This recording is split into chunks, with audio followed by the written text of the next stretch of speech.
Welcome to What's the Word? I'm your host, Jaime McFaden, and I'm so excited to have you here.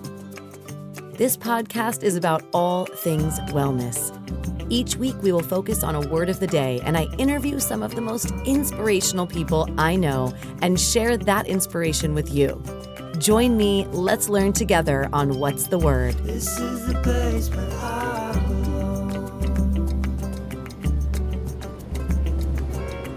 Oh, hello, everyone, and welcome back to What's the Word? I am your host, Jaime McFaden, and today I have a special guest who is a friend of mine that I'm so excited to have on the podcast.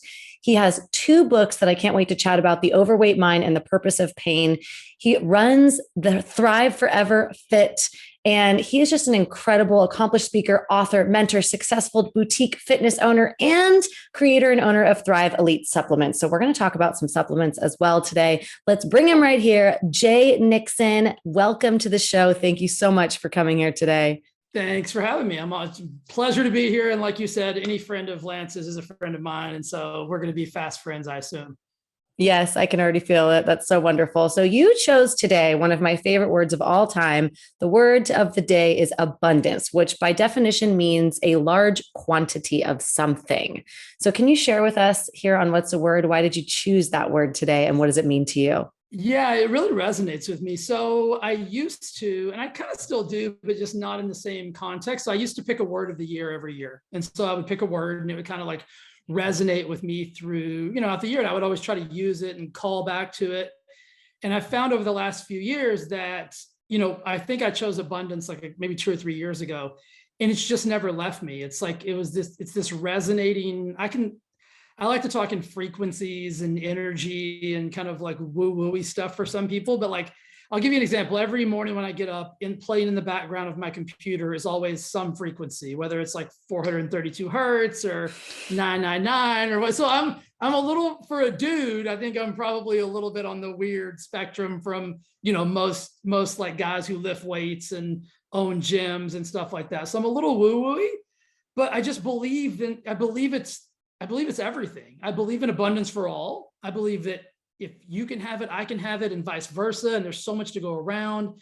And I just think it's so much more than a physical thing as well. I think sometimes people think abundance and they think, okay, well, it has to be money or cars or homes or blah, blah, blah, blah, blah.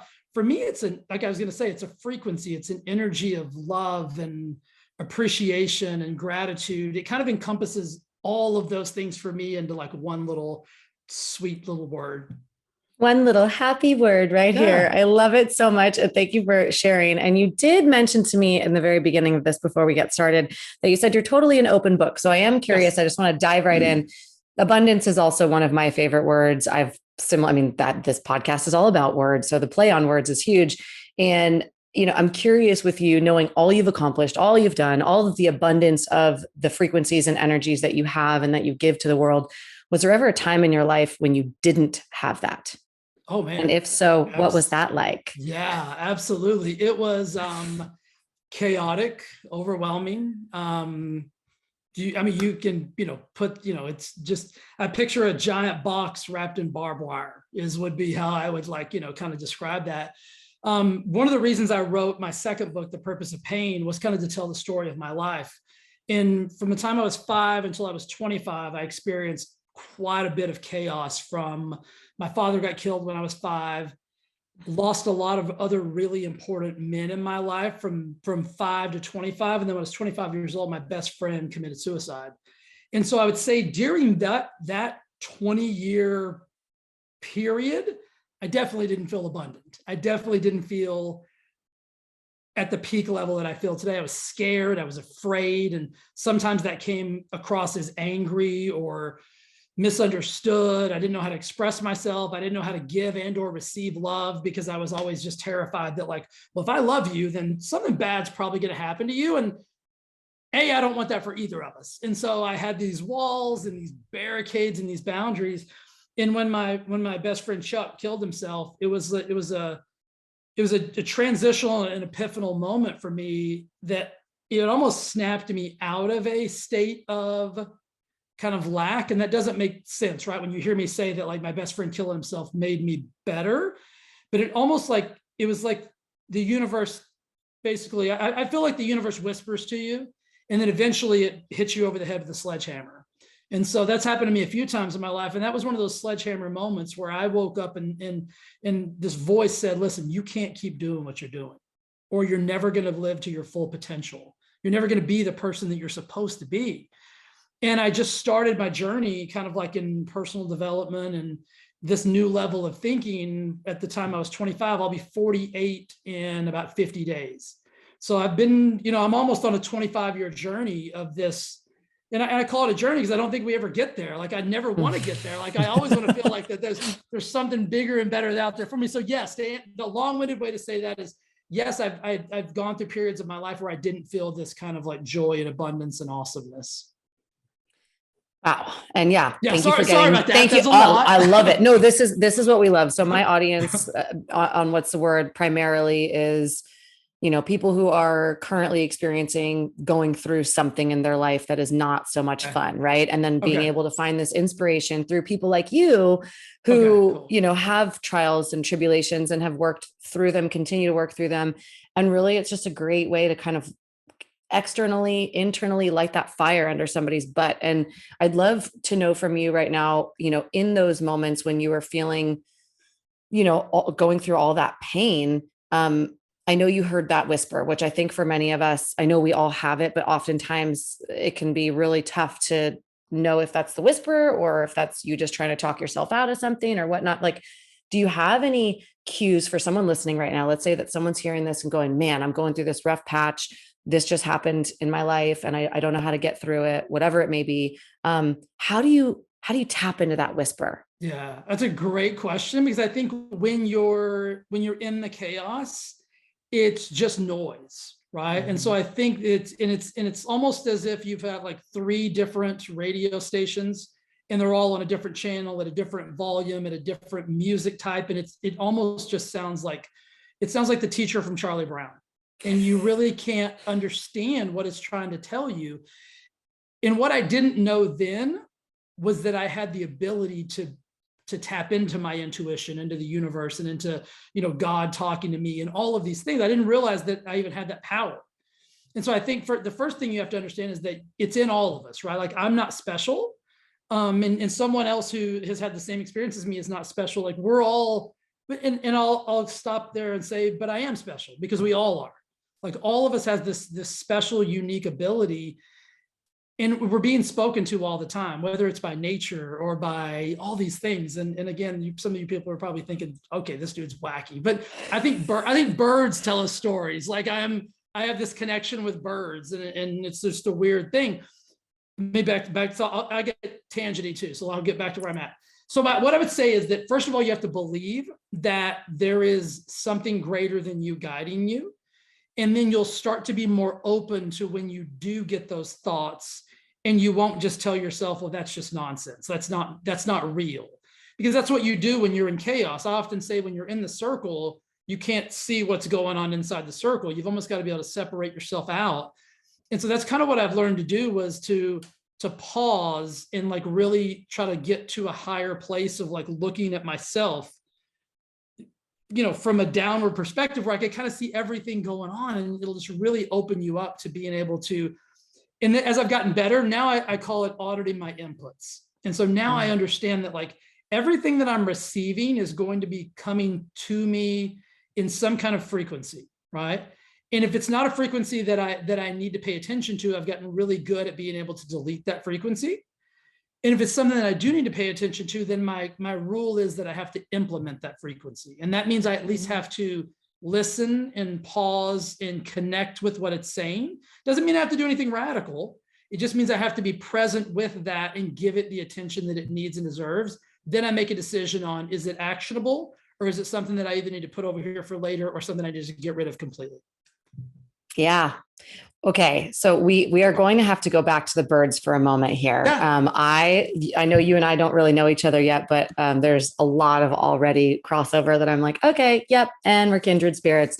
And isn't that amazing? Yesterday, the person I had on the podcast chose the word connection. And we just kind of talked about how, really, in fact, we are all connected. And it's so cool when we do things like this, where we recognize so quickly, like, yeah, we're connected. So when it comes to birds, okay, I believe in abundance. I believe in frequencies and energies, and I'm very tapped in and have been since I was a little girl.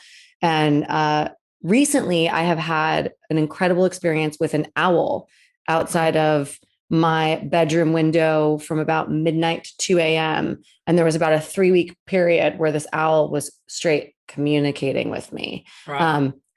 I at one point totally did understand the message, but do you have any interesting insight on like birds talking to you or anything that you Yeah. can share?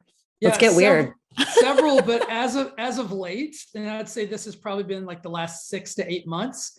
So I go on about, I'll walk between a minimum of 5 miles a day or to 10 miles a day, just outside in nature, connecting, because I think that's one of our greatest sources. And it's where I get, as a creator, it's where I'm the most, I'm not creative right here. But if I go for a walk outside, it's like, oh my gosh, like I need somebody to walk with me that can just take notes, like write this down. Because I get all these beautiful ideas. But for the last 6 to 8 months, I see a hawk on almost every walk that I do. I mean, he could be sitting in a tree. And if you guys know anything about hawks, I mean, they're predatory birds. I mean, other birds are freaked out when hawks are around. And so they tend to, drive everything else away. But hawks are all around me, for lack of a better term. Like they'll be sitting in my backyard. They'll be at the park that I walk to.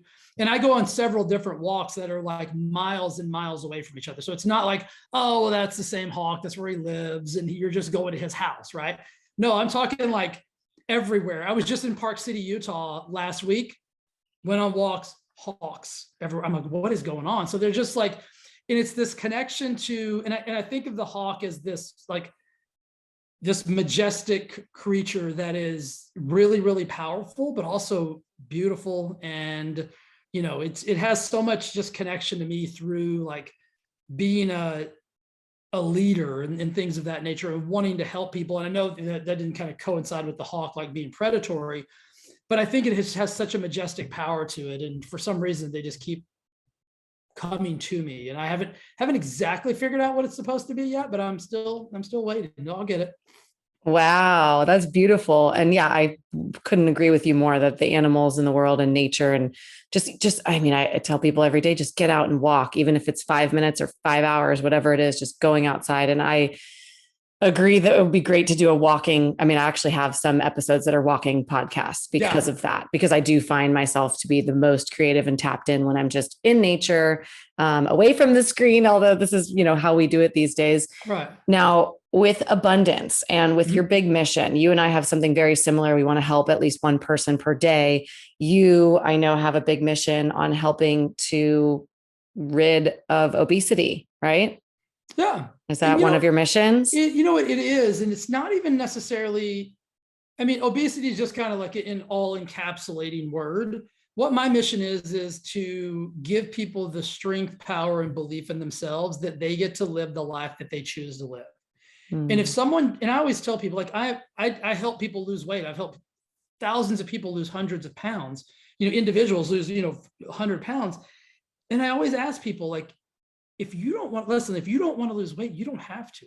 Like, it has to be important to you. This isn't my mission because I don't want people to be overweight or obese. Right. Like, I'm not walking around like, it's not a judgment thing. It's that if you do make that decision that you want and you need some help, then I want to be a resource. Because I grew up as a really chubby kid and I know what it's like to feel those feelings and not want them.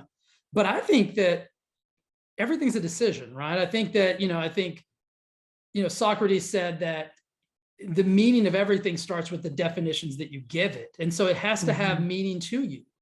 And your meaning is your meaning. It's not mine. And so I think that's one of those things when I say I want to help cure obesity, it's not that I'm out there like saying like everybody has to be skinny. What I want to do is provide a platform and an opportunity and support and guidance and accountability to someone who is stuck in a place that they don't want to be in. That could even be with money, right? That could be somebody who has this money scarcity lack mindset. Like, I want to help you. I want to help you if you have a relationship issue. I just want people to live in abundance and realize that we weren't born to suffer. And I can say that from a place of, I used to believe that you were. But I believed for 20 years that I was supposed to suffer, that I was born for pain. And that's why I wrote The Purpose of Pain, is because even though it was a 20-year period, like it was something that I needed to go through. And I look back and talk about all those experiences as gifts, as crazy as they sound, because they allow me to, in this my present form today, to understand what pain really is, and how it's a utilizable, resource for us. Absolutely. And once again, I mean, I'm right there with you. And knowing what it's like, when we can take, I always tell my daughter who's 5, just started kindergarten, like I told you today. And I always tell her, I said, every moment, every day, we have a choice. We can either be the victory or the victim, And I love that you're teaching her that. I wish somebody would have told me that at 5. Right. Like, I would have loved it. Like, it would have been so amazing. I agree. Love right? it. Yeah, because it's so easy to get so wrapped up in our own circumstance and our own mind. And no matter what, the shit's going to hit the fan, the wheels are going to fall off.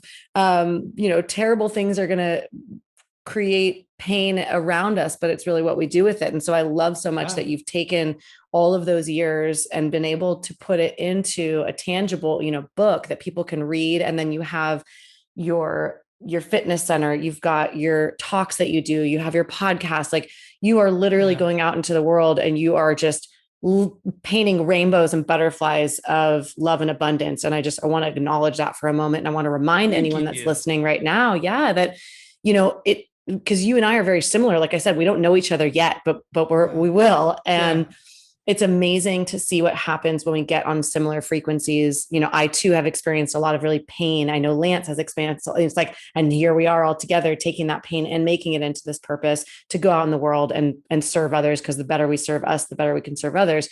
So when it comes to your greatest feeling of abundance, I'd love to know, like, can you describe that? Like, what does that feel like? Wow. That's a big question, because I get so many, like when you said that, like I get flooded with so many emotions, and it's, I've received letters from people that I don't know. And this sounds weird that I'm going to a place of don't know, but this is just really what popped into my head about people who have not done harmful things to themselves just because of something that I've said, or like a paragraph in one of my books, or and that's super powerful. I'll never meet this person in real life. They'll probably never meet me. I'll never be able to hug them or have a conversation with them. But I have goosebumps right now, because when you get something like that, and most of the time it's something that I've done for free. I think a lot of times we attach our worth to, well, how many clients do I have, or how many people have I signed up for this, or how many people have bought my book. Like, I've probably given away more copies of my book than I've sold, because I want to help people so immensely that, like I'll do like, some conference or whatever. And they'll be like, what do you want to give away? And I'll be like, oh, I'll give away a copy of my book. And they'll be like, that could be 1,000 copies and whatever. And I'm like, that's totally fine. And they'll be like, don't you want to try to sell them? And I'm like, if somebody wants to buy it, they'll buy it, right? Like, that's not what I'm here for. So I don't really attach it to a tangible thing. I attach it to little things like that, of like messages that I get that I've changed somebody's life that I'll never meet just through something I've simply said. Amen. I am right there with you. Taking that and being able to give it back to somebody and pay it forward. I agree. I think there's no greater gift. I see it every day with my daughter, and similar to you, in stories with people that I've never met that have done my online programs, and very similar, because a lot of my audience is people that, like I said, have either experienced depression, severe anxiety, a lot of different mental or physical disorders that have made them feel a lack. And so to get you on here talking about thriving and abundance and, being real, that it's not always roses and it's not always butterflies and rainbows, but how can we sometimes overcome the dirt that we're growing through? And I'd love to hear from you, some of your tips that are just kind of easy, tangible action steps that someone listening right now that's inspired, going, okay, I like what Jay's saying, and he's been through some stuff. So I trust that he knows what he's doing, and he's this and that. Like, what are some simple steps that you would give to someone that's just like really going through it right now? Of like how to find that abundance. The first thing I'll say is this, and I kind of mentioned it a while ago, is I think you need to, and you don't have to do this at a mastery level, but I think if you'll start auditing what you're receiving, right? And that can be from other people, that can be from outlets like the television or the radio or the newspaper or anything like that, I would really suggest that if you're going through something that right now feels overwhelming or big or whatever it is, that you really just start, I call it like either getting granular or, getting really small. I like to make my world really small when I'm going through something, because the more outside, and I'm going to contradict myself a little bit after I say this, the more outside input that you're receiving, like from the TV or from the news or from anything that's dramatic or chaotic or negative, all that's going to do is exacerbate your internal feelings like that. You get what you focus on, like you'll get more of what you focus on. And if you're using that as kind of an outlet to distract yourself, if it's a negative outlet, it's going to do the exact opposite. Yes, it's going to distract you, but it's going to distract you in a more overwhelming and negative way. So first and foremost, I'd audit my inputs. And then contradictory to that, I would make sure I have two things. I have what I call like my circle of success or my circle of truth. And those are the people that are the closest to me. And there's not 50 of them. There's not 15 of them. There's probably 5. And within those 5 people, I get really vulnerable and honest and granular with the actual things that I'm going through. And I've cultivated that into such a way that I know they believe in me as much as I believe in them. And that's key. Like, you need to surround yourself with people that probably believe in you more than you do. Right. And that's one of the things I always tell any new client that I get, once I get to know them, I'm going to say, right now, I know my belief in you is greater than your belief in yourself. And what I want you to do is use me as that resource. And I'll be your magnet right now. And so anytime you feel like you need a little bit more, you can always use me as that caveat, that connection between the emptiness and the wholeness that you need to feel. So audit your inputs, and then make sure that the people that you've surrounded yourself with understand what it is you're going through and where it is you want to go. Because if you don't tell people where you want to go and get out of it, a lot of times people just, they'll exacerbate the problem. Right. Mm-hmm. So I'm a solutions-based person. So if you're in my circle of success and you call me with a problem, we're going to spend about 30 seconds on the problem. I'm like, okay, Jamie, cool. I hear you. Here we go.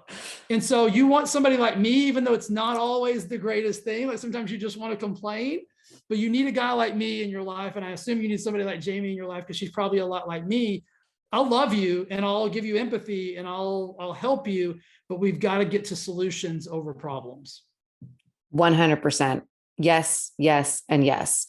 And as you were just talking right now, I have been really tapped into spirituality since I was born. Like, I was a little kid that had visualizations, and kind of at the time it was like hallucinations of things and premonitions and all that kind of stuff. So as you were talking right now, I had this really kind of profound chill in my body. And it made me want to ask you about your best friend. Sure. And I just had this, like, kind of, like I said, this overwhelmingly beautiful sensation of your best friend, like, here with us right now, that if there was something that you were to say to them right now, like, what would you say? Yeah, just that I loved him. I mean, he was so, I had no idea, that he was even contemplating something like that. I knew that he'd always struggled with a little self-doubt, but I never knew the magnitude. And I wish that I knew back then, 25, I think Chuck was a couple of years earlier, maybe 23, that we would have both been better at conversation, like better at vulnerability from a man to man perspective. And I think that's one of the things that I would say to Chuck, is that you could have told me anything and I would have done anything for you, to help you, regardless of what the scenario was that made you make that decision.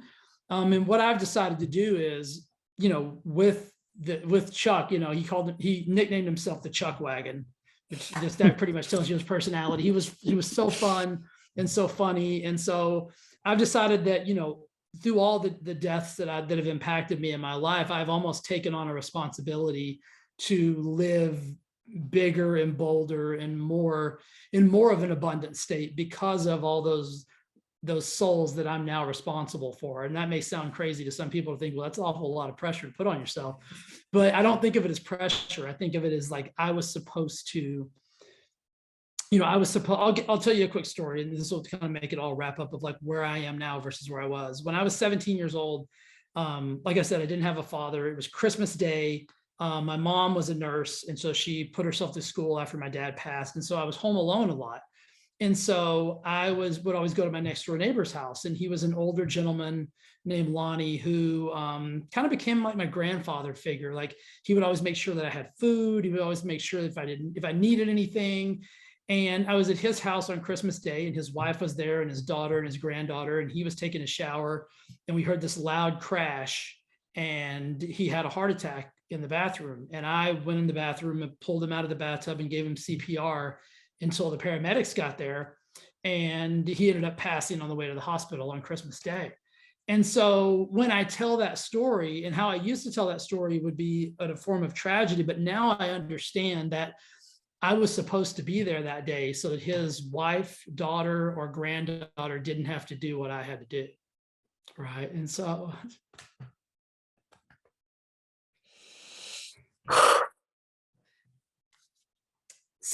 sometimes we're put in these places that we don't understand, but you're there for a reason. Yeah. Thank you. Thank you so much for being there and for sharing that, because right now, specifically right now, it is August 10th, 2022, and there are more people who are either committing suicide, who are depressed, who are experiencing things that are chronic health issues that could potentially be mitigated. A lot of people are feeling alone. And I just right now in this moment, I mean, obviously we're both got tears in our eyes, and I'm not surprised at all.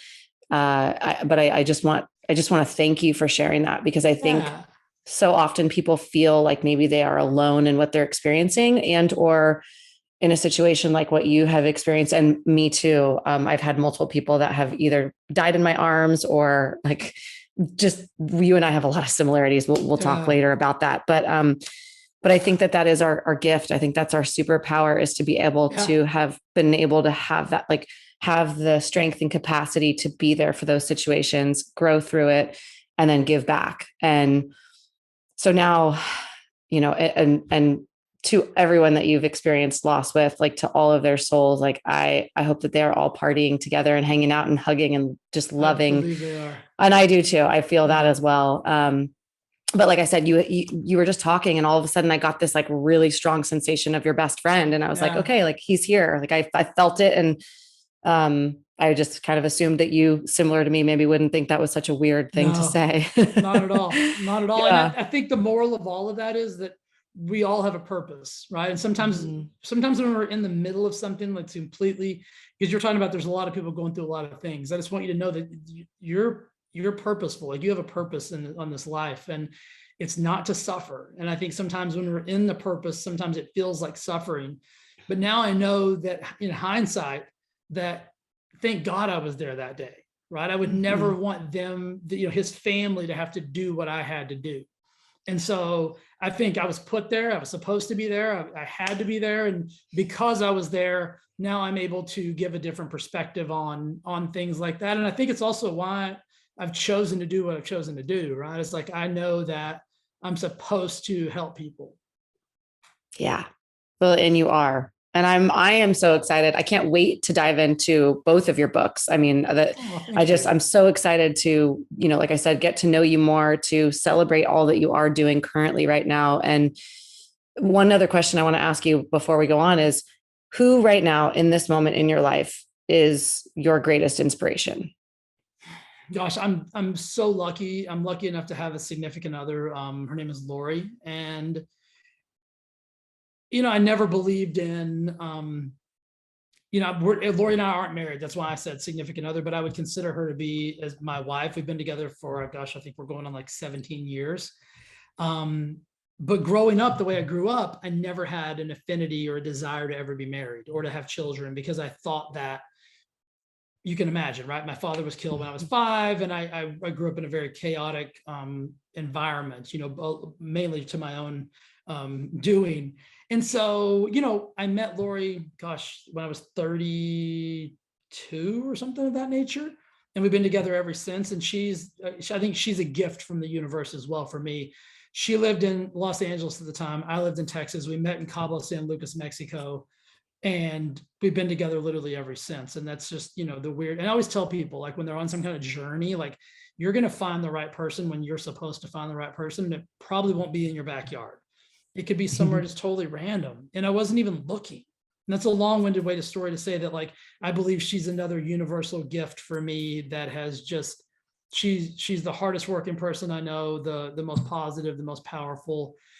Luckily for me, she believes in, I'm looking at my desk. I've got crystals all over my desk. And like, it's just Yes. crazy stuff. I got crystals everywhere. I'm as weird. Listen, for a dude, I'm probably as weird as they come. And I'm lucky that she's just as weird as me and embraces me. And it's just it's a beautiful union. So yeah, she inspires me. She's very entrepreneurial like I am. She wants to help people. She has a business academy for women in the spa world that helps them, like, when she first started it, like that women were making like $20,000 a year. And she's like, I won't have this. And so she teaches women how to make money and that they're worth money and that they can make money. And she's helped thousands and thousands of women make multiple six figures a year doing something they love, like doing facials and cutting hair and doing all those things like that. So she's so inspirational to me because she helps everybody that she comes in contact with. And so if you can be around somebody like that, like, don't tell anybody else that, but she makes me better. I wouldn't be who I am today without her. Lori, you said? Mm-hmm. Okay. Well, I'm going to hit you up later, because maybe I can get Lori on the podcast. She would love to be. You would love her. She's so, in the same vein as you would absolutely. Anything that we can do. My goal with all of this is really just one person per day. Yeah. Some sort of inspiration, some sort of spark, some sort of reminder, some sort of just everything of that little tiny spark, that if we can give that to just one person every single day for the rest of our lives, what a gift. And to just kind of full circle this as we wrap it up. You chose the word abundance today.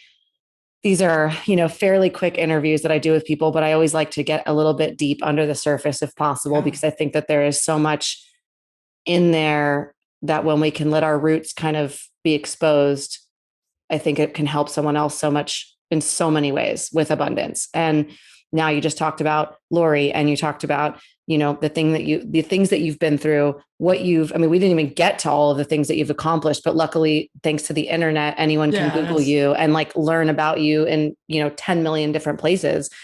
But I just want to thank you, because this is what the world needs more of, is you are reminding everyone out here today that it's all a gift. It's all in abundance, that even the crap and the stuff that sucks and the tough stuff and the pain, that it is part of that abundance. And when we can wrap our head around that in our heart and our gut, when we can listen to those whispers, like you said in the beginning of this conversation, that's a tough thing for people to listen to in the midst of chaos, when you've got all the things, all the noise. But if we could start to just, like you and I took a big deep breath together, and right then and there, I was like, okay, I that was just such a beautiful present moment, present gift. So Jay, is there anything else that you would like to wrap this up with today to share with the audience? I just really, truly want people to believe in themselves. Like, I think we've gone through a ton as humans over the course of the last few years. And I know that that's created like maybe a sense of like helplessness or hopelessness. And I just want you to know that it doesn't have to be that way. Like, we're so much more powerful when we're connected and together, and just know that you never need to isolate. You never need to be alone. There's always people like Jamie. There's always people like myself who are willing to be there and do things that'll just help you. Right. And so I just never want anybody to feel alone. And I always want people to believe in themselves. And I know sometimes that's really challenging, but know that there's somebody out there, a guy you don't even know like me, that believes in you, even though I've never met you, that I know you're capable of absolute greatness and abundance in your life. Jay, mic drop, everyone. There we go. And actually, I have to share with you. So the book that I wrote this year, the subtitle is It Takes a Village, because everything I do is with self-care. I work primarily with busy working parents in the tech world. And it's this really interesting dynamic, how so many of us are conditioned to believe that we're supposed to like go at it alone, like be strong alone, like you could do best mom, like super mom mode. And at the end of the day, every single one of my clients, the moment this is like how I get everyone, I guess you'd say, is I just ask, like, what do you need right now? And literally 9 times out of 10, someone just starts crying and they're like, I don't even know anymore. And so just you saying that just hits so hard home, because it's like, if we could remind ourselves and each other that we aren't alone, and that there are people like you and I in this world. And there are many of us who are weird enough. I like the word weird, crazy enough. I love being weird. Yeah, me too. I'm all about, people are like, that's strange that you call yourself weird. I'm like, no, I'm weird. And I'm all about my weirdness. Me too. I say it all the time. So I love that we have been connected. I am totally going to send a message to Lance right now, but Jay, thank you again for being on this podcast. Thank you for all that you're doing. I can't wait offline, hopefully I can get you into one of my events. I host some retreats and things like that. So it'd be great to get you up here in the Bay Area. Jay, thank you. Thank you. Thank you. Thank you. Thank you. And to everyone on What's the Word, go check out Jay Nixon. We're going to share all of his goodies in the show notes. This will be, just great for you to get some extra resources. Jay, you are incredible. And I'm just really honored to have you here. So thank you again so much. Thank you. Okay. And to everybody, that's it for What's the Word. Look forward to seeing you on the next one. Bye. Thank you for joining me here at What's the Word. Follow us on social media with the links on the screen. And don't forget to like and share with your friend. Your support helps us grow and continue to make inspirational content. See you next time on What's the Word.